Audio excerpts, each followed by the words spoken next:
3% தான் நடக்குது சுக்கு காப்பி.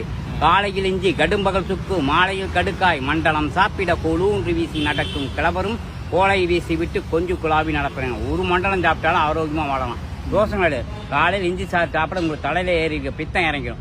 கடும்பக்கள் எப்படி சுக்கு சாப்பிட்டா சுக்கு சாப்பிடணும். சுக்கு சாப்பிட்டீங்கன்னா இந்த வாயு வகுத்துல அத்தனை வாயு இருக்குது. அந்த வாயுவெல்லாம் வெளியே போகணும். சுக்கு சாப்பிட்டே ஆகணும். இரவு நேரத்தில் கடுக்காய் நீர் மட்டும் சாப்பிட்டு படுங்க. ஹெல்த்தி ஆரோக்கியமாக இருக்கும். காலையில் ராஜா மாதிரி சாப்பிடணுங்க. மத்தியானம் மந்திரி மாதிரி சாப்பிடணும். நைட்டு பிச்சைக்காரன மாதிரி சாப்பிடணுங்க. இன்னைக்கு உணவு ட்ரெண்டு மாறினால தான் இவ்வளவு பல வகைப்பட்ட நோய்கள். அப்போ இரவு நேரத்தில் கல்லியில் ஓய்வு கொடுங்க. ஓய்வு கொடுக்குறப்போ உடல் உறங்கும் போது குடல் உறங்கணும். உடல் உழைக்கும் போது குடல் உழைக்கணும்.